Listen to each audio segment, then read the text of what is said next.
Olá, telespectadores da TV Assembleia, começamos mais um Frente a Frente e hoje temos como convidado o prefeito de Jequié da Praia, Marcelo Beltrão, que também é diretor de educação da AMA, da Associação dos Municípios Alagoanos, e está aqui conosco para falar sobre o piso nacional dos professores de R$ 1.187 e o impacto que este valor vai ter sobre as finanças dos municípios, enfim, como as prefeituras estão preparadas para implantar este salário, já que grande parte delas depende quase que exclusivamente do repasse do FPM, o Fundo de Participação dos Municípios. Prefeito, eu agradeço antecipadamente sua presença aqui mais uma vez conosco para tratar de um problema que acreditamos ser de difícil solução, né? Mas a lei está colocada e os municípios irão cumprir com base em quê? Quais são as bases que podem dar sustentabilidade ao pagamento do piso salarial dos professores? Boa tarde, Gorete, boa tarde, telespectadores da TV Assembleia.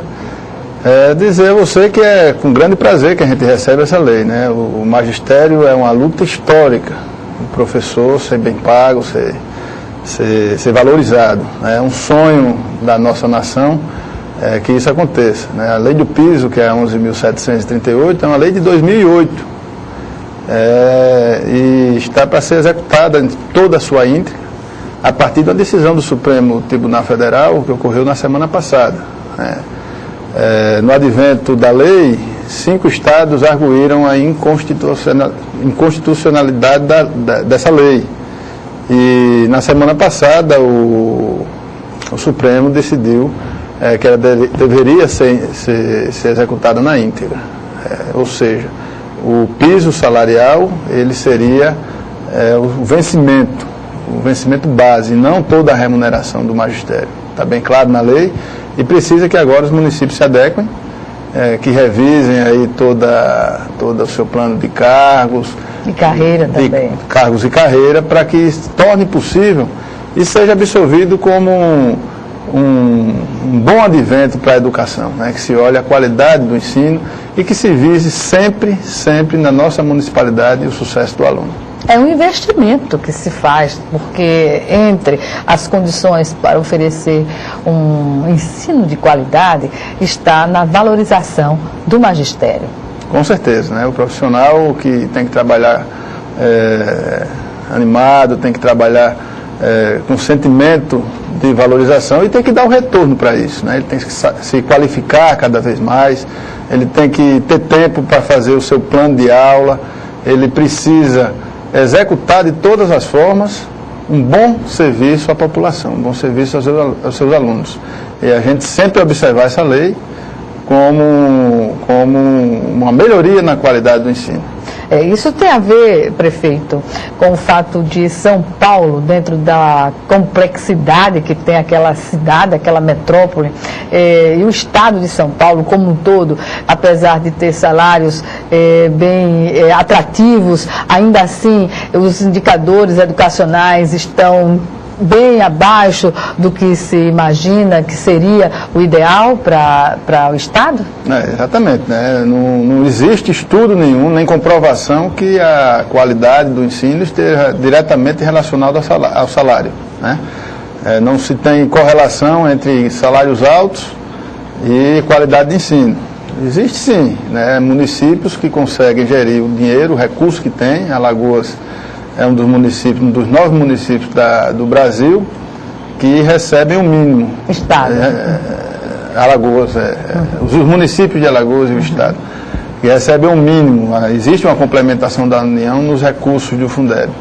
E existem municípios que estão muito mais à frente do que vários municípios de São Paulo. Então, não há correlação entre salário e qualidade. Então, o que a gente precisa fazer? Alertamos aos prefeitos que a gente aproveite essa hora e conversem com o magistério, conversem com os profissionais da educação, que valorizando o salário, que consiga trazer para a sala de aula efetivamente a qualidade. O sucesso do aluno tem que ser primordial. Independentemente da condição financeira do município, daqueles municípios que têm a condição de pagar de uma forma tranquila, né? Maceió, por exemplo, já paga, não tenho conhecimento de outros municípios aqui no estado, mas sei também que tem municípios que não teria condição, teria que contar com uma complementação do governo federal através do Fundeb. Não é? Como viabilizar essa condição de os municípios alagoanos pagar o piso? Pleitear essa ajuda do governo federal, né? Não é fácil, né? Existem vários critérios que a União determina. Para você ter ideia, no ano passado, com essa ajuda do governo federal, somente 9 municípios conseguiram alcançar esse recurso. Mas, enfim, o que é que a gente precisa ter cuidado? Os prefeitos, e foi esse alerta que nós fizemos hoje na AMA, precisa ter o cuidado com o impacto que vai causar na folha. Por isso que a gente pede para serem revistos os planos de carreiras. Porque ao tempo que se tem uma lei do Fundeb, que determine, a lei do piso, que determina que se gaste 60%, no mínimo 60%, com salário para o magistério do Fundeb, e nós temos também uma lei de responsabilidade fiscal que dá um limite de 54% para gastos com a folha de pessoal. Então, à medida que você aumenta os recursos da educação e está um aporte, o ano passado, se eu não me engano, a União aportou, em complementação da União, 7 bilhões de reais. Você tem um recurso maior na educação. Em muitos municípios, o Fundeb é maior do que o FPM. Então, às vezes, você pode estar melhorando, às vezes não. Em alguns pontos, você pode estar melhorando a folha do magistério, mas poderá estar lá infringindo a lei de responsabilidade fiscal. E como é que sanaria caso isso acontecesse? Você teria que mexer em outras áreas.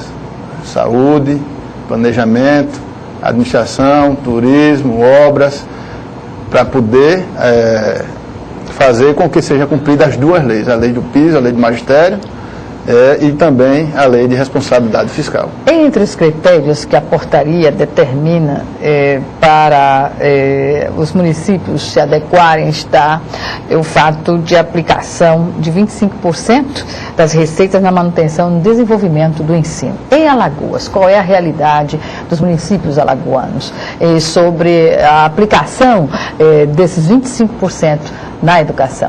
Eu desconheço qualquer município que não esteja cumprindo essa meta, até porque nós temos um cadastro que se chama CALC, que é um cadastro que você estaria adimplente com a União para receber recursos do governo federal, convênios com o governo federal. E um dos itens é esse gasto de 25%.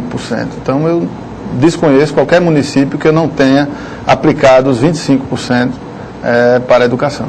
Quando o senhor se refere aos planos de cargos e carreira, aventa a possibilidade de haver uma negociação entre prefeituras e sindicato dos trabalhadores da educação para, digamos assim, entrar num entendimento sobre como fazer esse pagamento, escalonado ou não? Seria por aí? Teria que, obrigatoriamente, ter uma discussão em torno disso, porque uma coisa é se aplicar o piso, a outra coisa é que ele tenha viabilidade. Em alguns municípios, como os planos são diferentes entre si, a gente não tem como dimensionar qual seria o tamanho dessa. Muitos municípios, como você mesmo falou, Gorete, já estão aplicando esse valor, né? Porque tem planos enxutos, planos de carreira condizentes com tal valor. Mas, com certeza, teria que ter um debate entre governo, entre sindicato, entre funcionalismo, para que a gente pudesse chegar a um consenso e ver que o conjunto de todas as medidas é unicamente para beneficiar o aluno, né? Eu venho insistindo com isso porque a gente tem que discutir toda a mesa de negociação que esteja envolvida a educação. O foco tem que ser o aluno, o foco tem que ter o resultado final. Então precisamos que isso venha para o debate.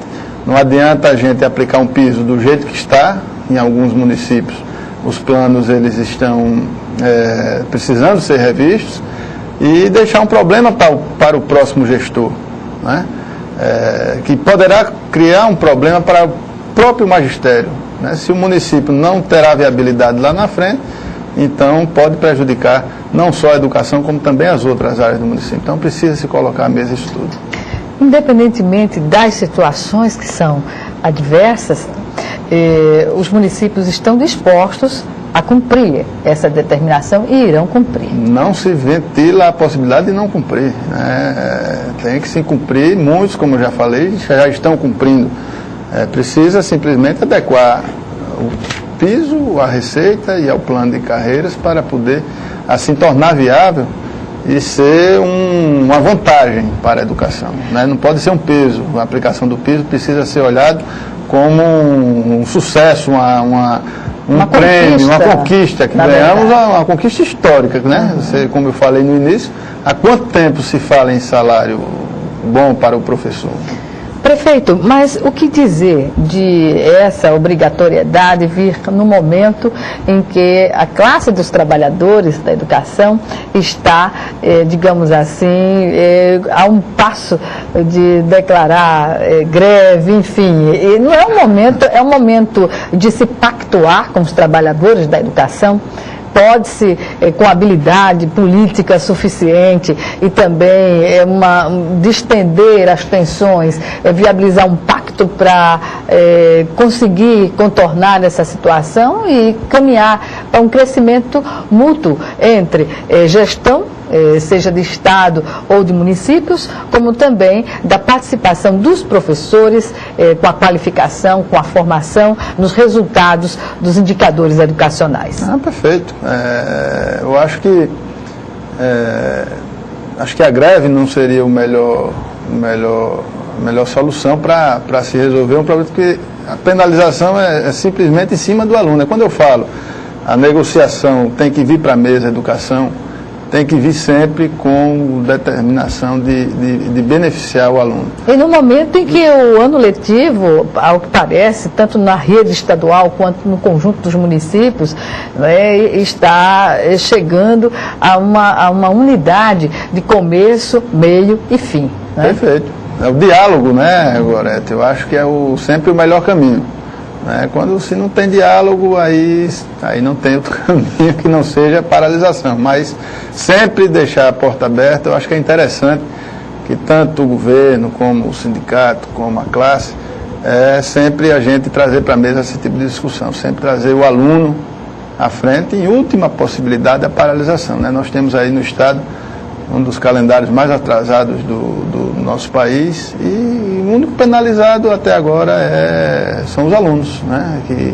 Que dá um desestímulo de continuar a sua vida letiva, atrasa no seu ingresso a uma faculdade, enfim, eu acho que... Termina comprometendo a própria qualidade do conhecimento desse aluno, não é? Então, o diálogo não pode, eu acho que a fatura não pode ser entregue ao aluno, né? Não pode ser entregue à comunidade. Então, precisamos sempre ter aberta a negociação e sempre dentro do possível, né? Eu acho que não tem segredo, todo governo obrigatoriamente é transparente, analisar o que se tem, o que se pode, chegar a um consenso, né? Sempre o consenso através do diálogo é a melhor solução. Prefeito, nós vamos chamar o nosso primeiro intervalo e o Frente a Frente volta em menos de 1 minuto. Até já.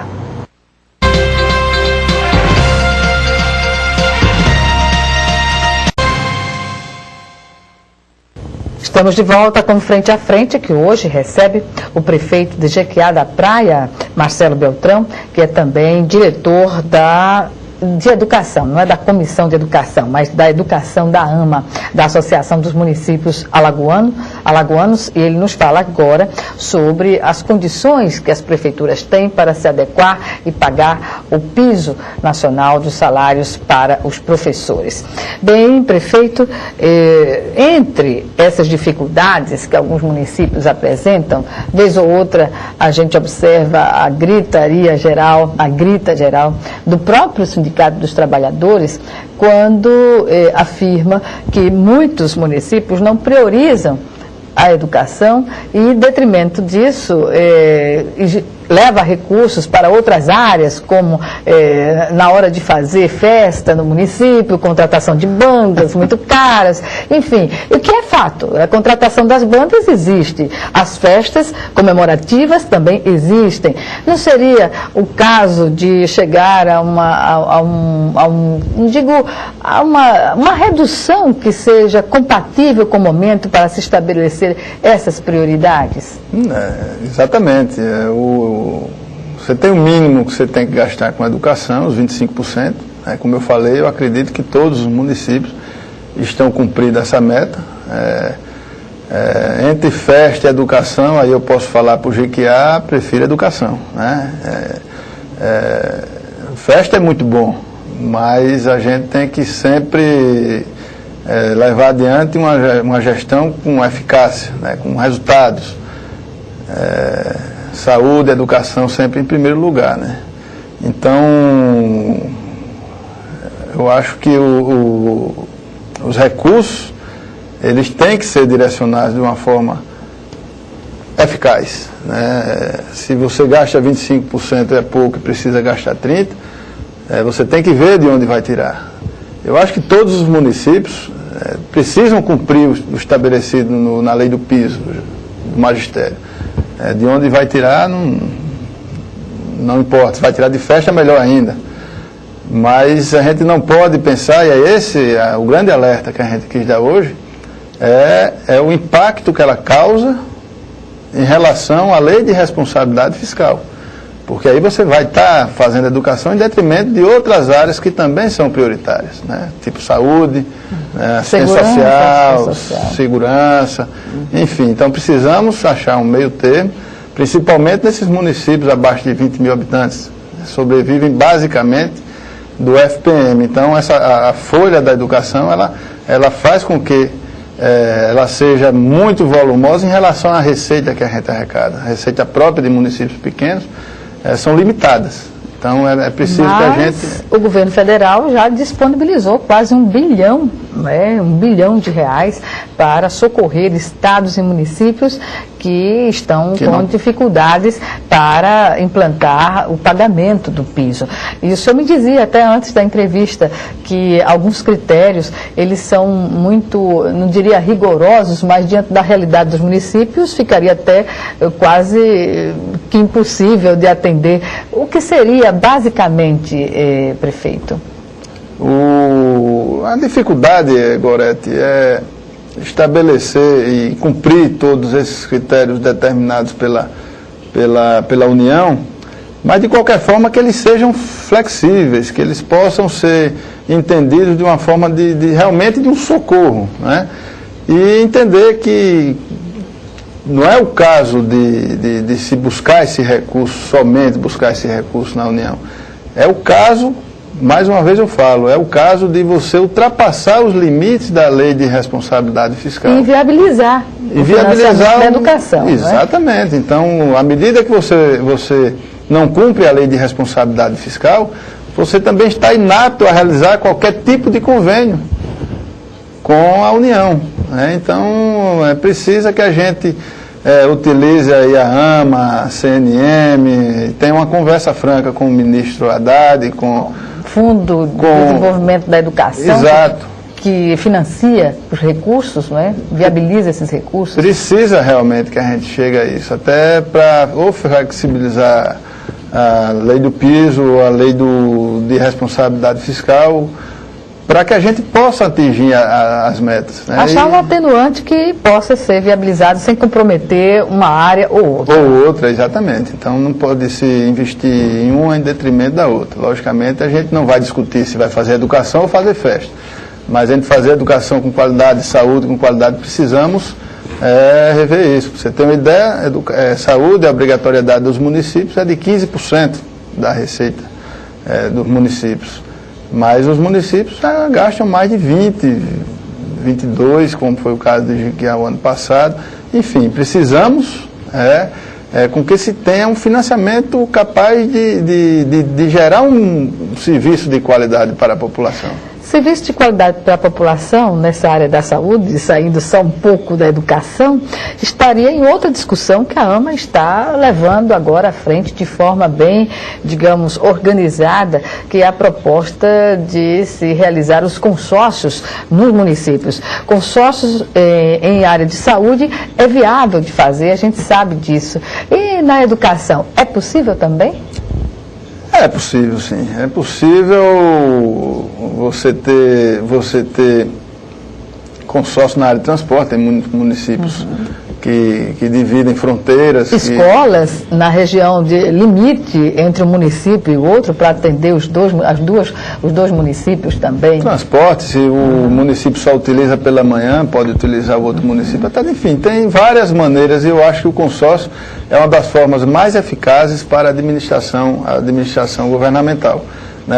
Se está se fazendo, o prefeito Palmeri foi ao Ceará, ver alguns consórcios de sucesso que já estão há um bom tempo já em execução e voltou animado. Eu precisei sair para vir para cá, o Palmeri ficou lá na AMA, mas depois de saber como é que a gente pode fazer para gerar uma saúde de qualidade para os nossos municípios.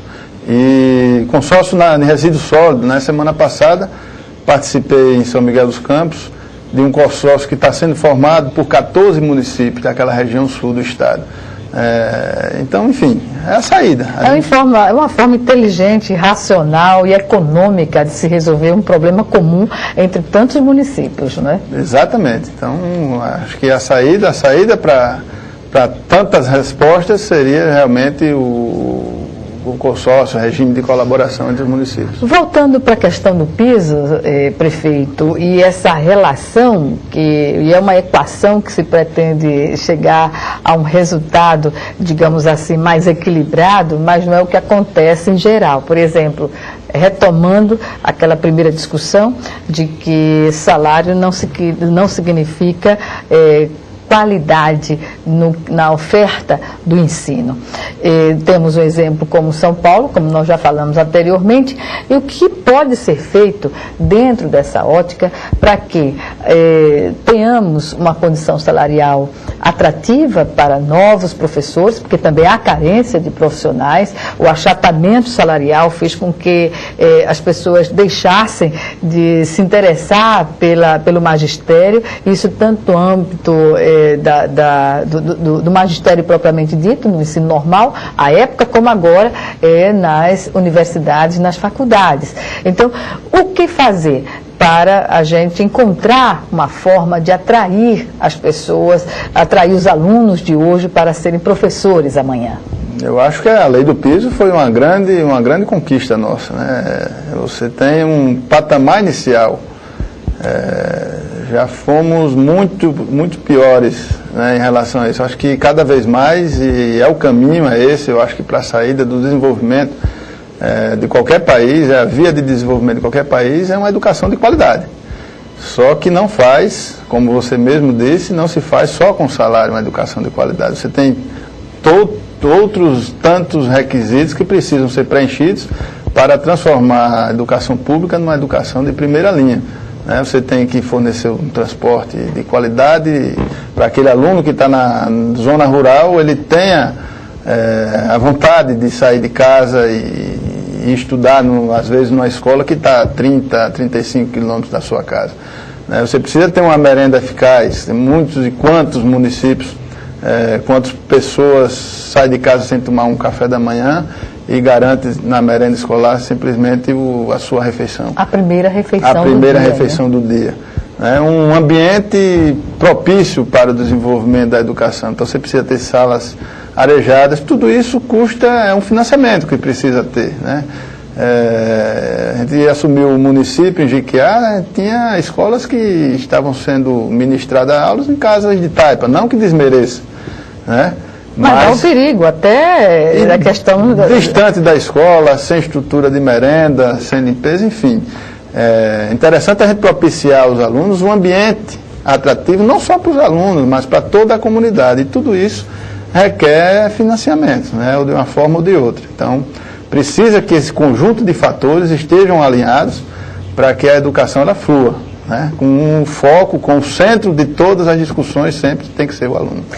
O que dizer, prefeito, dos instrumentos de controle social hoje atuantes aqui no Estado? Eles têm cumprido o seu papel, são parceiros dos municípios, do Estado, enfim, Conselho do Fundeb, conselhos tutelares, comunidade escolar, a democratização do ensino que possibilitou eleições diretas para diretores, enfim, tudo isso é avanço, não é? Acredito que sim, acredito que sim. A gente também não tem nenhuma correlação com a qualidade do ensino. A gente sempre utiliza esses mecanismos, posso falar por Jequiá, posso falar até um pouco por Cururi, porque eu fui secretário de Educação há uns 4 anos. E que tem bons indicadores, tem uns excelentes indicadores, que a participação da comunidade, isso sim, existe correlação entre a participação efetiva da comunidade, seja ela diretamente, ou seja ela através dos órgãos de controle social, os conselhos, enfim, dando opiniões ou até cobrando algumas ações do poder público.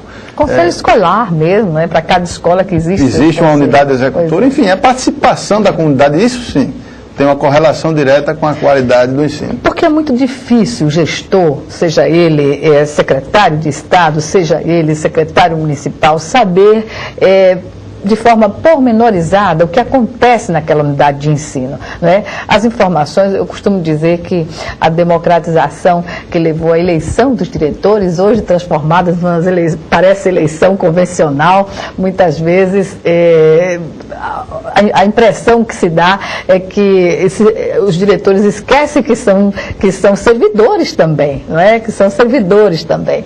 E tem as responsabilidades, não é? Existem cabos eleitorais, a política entra nas escolas de forma veemente, enfim, como fazer para que esses conselhos, essas instâncias, ajudem ao gestor, ajudem ao município, ajudem ao Estado na fiscalização do que acontece na escola, se o professor está indo, se a direção é presente, se os próprios alunos estão colaborando com o que se oferece na escola. É um conjunto de fatores que levam a essa, digamos assim, melhor condição para a qualidade do ensino. Não tenha dúvida disso, né? Você tocou num ponto aí que é primordial, é a gestão das escolas, né? As secretarias de educação, elas têm que parar de fazer educação e fazer com que as escolas funcionem, porque a gestão direta da educação, ela tem que estar dentro da escola, a autonomia tem que estar dentro da escola, e o diretor é peça fundamental para isso,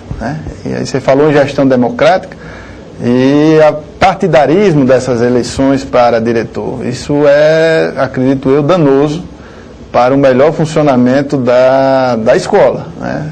E muitas vezes, como você falou, cabos eleitorais, talvez até interesses de política partidária dentro da escola é danoso. Então, como é que se poderia minimizar?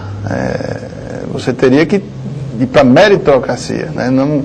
Você tem que saber quem é que pode ser candidato a um diretor de escola ou não, quem é que está apto e qualificado para isso. Em Pernambuco, tão logo as pessoas queiram participar de uma eleição para diretor, há uma qualificação para esse profissional antes dele conseguir ter o acesso à eleição, digamos assim. Ele tem que participar de um curso que possa habilitá-lo a ser diretor. O ideal seria, agora, que o Estado, na sua forma e na sua função de apoiar os municípios nesse sentido, que trabalhasse ou com o IZP, ou tivesse um convênio com alguma universidade, para se pensar num certificado para o professor poder alcançar a possibilidade de ser candidato a diretor. Fazer um processo seletivo, uma peneira realmente, para que aquelas pessoas que pleiteassem ser diretor de escola pudessem alcançar através de um certificado, né, para despartidarizar as eleições para diretor da escola, porque realmente não é bom para ninguém, não é bom para a escola ter uma ingerência política no seu dia a dia, né? Não é bom, não é bom. Bem, prefeito Marcelo Beltrão, nós vamos chamar o nosso segundo e último intervalo e voltamos já já.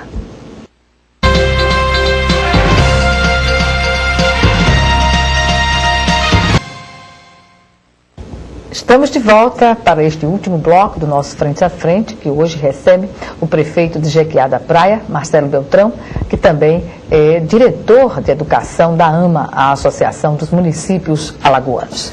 Bem, prefeito, falemos agora sobre uma palavra que está na ordem do dia do ministro Fernando Haddad, que é a meritocracia, ou seja, isso é resultado também de uma política que se pode desenvolver junto às redes municipais, estadual de ensino, no sentido de fazer, de fato, não é, o controle da avaliação por desempenho.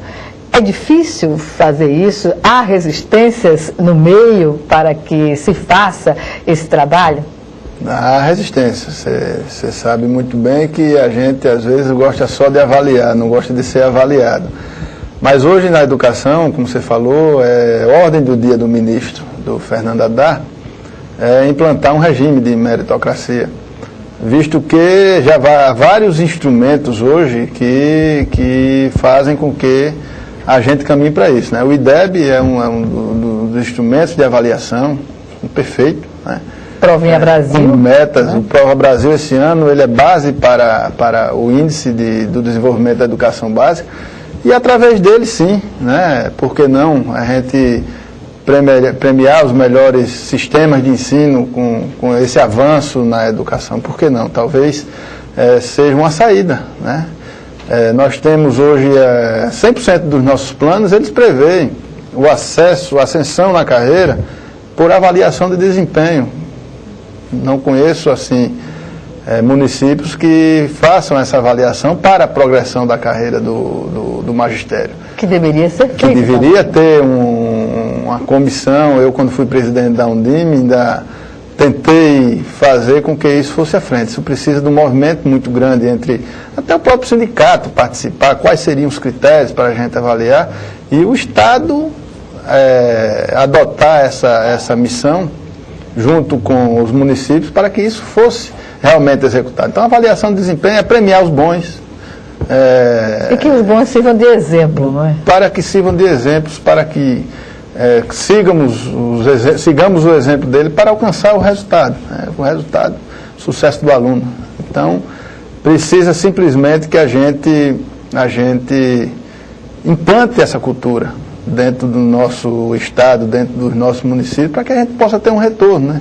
Frequência escolar, não do aluno, mas do professor também. A gente percebe que, talvez agora com o piso resolva, a gente tinha muitos professores que tinham vários empregos, porque o salário era pequeno. Hoje não tem sentido mais com a implantação do piso de se trabalhar os 3 turnos, não ter pacote de prova. Mas existe carga horária que não tem como ser cumprida também, não é, prefeito? Tem que cruzar informações. Se pressupõe que o professor ele tem a sua carga horária e parte dela está dedicada ao planejamento. Existe um limite agora, né? De 60 horas, né? De 60 horas em dois empregos diferentes. Então, a gente precisa fazer com que isso se cumpra. Porque na própria lei do piso, está para decidir agora no Supremo, ele deixa estabelecido que 1/3 da carga horária do professor, se ele deu 20 horas dentro da sala de aula, ele tem que dar mais 1/3 de hora extra-sala. Desses 1/3, 20% simplesmente em casa. Os outros 80% é na escola, recebendo o pai de família, o pai do aluno, tirando dúvidas do aluno. Então, esse outro tempo tem que ser usado em atividades extra-classe. Então, acredito eu que, como a gente havia falado na meritocracia, precisa que essa cultura seja enraizada e que o próprio sindicato, a própria classe absorva como... Se aproprie disso e faça ela mesma que se faça os critérios essenciais para a qualidade do ensino. Vamos valorizar aquele que está fazendo o trabalho correto e vamos fazer com que eles sejam exemplos a serem seguidos. Bem, prefeito, o que dizer dentro desse contexto da meritocracia e do que hoje se coloca como um regime de colaboração entre Estado e municípios? O MEC está com os olhos voltados para Alagoas desde 2008, que o Estado tem trabalhado no programa denominado Geração Saber, que mudou até a lógica do MEC. Outros estados têm vindo a Alagoas para se apropriar, no sentido bom da palavra, da experiência que está acontecendo aqui, para mudar seus indicadores educacionais. O programa começou a ser elaborado com a participação dos próprios técnicos da Secretaria da Educação, foi feito, diagnosticou-se a situação do Estado como um todo e o Estado passou a trabalhar não apenas na sua rede estadual unicamente, mas com o conjunto dos municípios. E o que dizer do regime de colaboração, que é essencial para que a gente tenha no final, no produto final, que é o aluno, a qualidade do ensino da forma que ele cobra e que a sociedade cobra de Estado e municípios. O regime de colaboração, ele veio e precisa ser implantado em toda a sua essência, né? É fazer com que a gente tenha que o Estado, a rede estadual, a rede municipal, ela seja uma rede única, né? Uma rede que o Estado tem aluno dentro do município, e essa rede estadual somada com a rede municipal seja um sistema único, que tenham resultados únicos, que tenham condições semelhantes, né? Aqui em Maceió já se realiza a matrícula unificada pelo segundo ano consecutivo, e com sucesso, porque no primeiro ano havia a cultura das pessoas dormirem à porta das escolas, e este ano já não se observou isso, não é? Pode-se dizer que o conjunto dos municípios tem observado essa experiência e vão aderir a esse regime de colaboração? Com certeza, com certeza. Durante muitos e muitos anos aí os municípios tiveram uma carga imensa, até porque o poder de pressão da população é sempre no prefeito, é sempre onde vivem os problemas, nos municípios. Acontecem, né? E você ter um passado bem próximo, não sei como é que anda hoje, você tinha uma rede municipal com toda a sua carga preenchida, e você passava para o Estado e não tinham professores para ministrar as aulas. Na maioria das vezes, os municípios faziam de bom grado, sempre colaborando com os estados e fornecendo essa mão de obra, esses professores, para que não faltasse a aula para os seus municípios. Mas o regime de colaboração e o Geração Saber é um programa que deve ficar, mas deve ser implantado na íntegra. Ele foi feito pelo PNUD, se eu não me engano, iniciou-se lá na gestão do Fábio Farias, terminou agora com o Rogério, mas sempre capitaneado pela Cícera Pinheiro, né, que foi uma municipalista, foi presidente da Undime também, então sempre no olhar que, somado às dificuldades do município e às dificuldades do Estado, que a gente poderia unir as forças e as dificuldades serem menores, né? Então, transporte escolar aqui em Maceió, pelo que eu sei, já é a parte de cima, quem transporta não sei se é o Estado ou é o município, a parte de baixo é o outro. Tem um repasse mensal para os municípios do interior já consagrado, um pleito de muito tempo tentado pela AMA, já foi implantado desde o ano passado. Então está de parabéns o secretário Rogério, mas que precisamos cada vez mais fazer com que valha esse regime de colaboração, que seja realmente implantado o projeto Geração Saber. Só depende dos municípios, né? Do conjunto dos municípios, né? Do Estado também. Também, porque na medida em que o Estado disponibiliza a sua consultoria para fazer também e a cessão daquelas condições que faltam aos municípios e vice-versa, né? Perfeito. Eu citei dois fatores aqui, por exemplo, a certificação de diretores. Um regime de colaboração, certificar os diretores do Estado, certificar os diretores dos municípios, qualificá-los. Nós temos aí a Faculdade do Estado, nós temos o IGP, nós temos aí as universidades particulares e federais que podem ser realizados convênios. Tem que unificar em torno do Estado.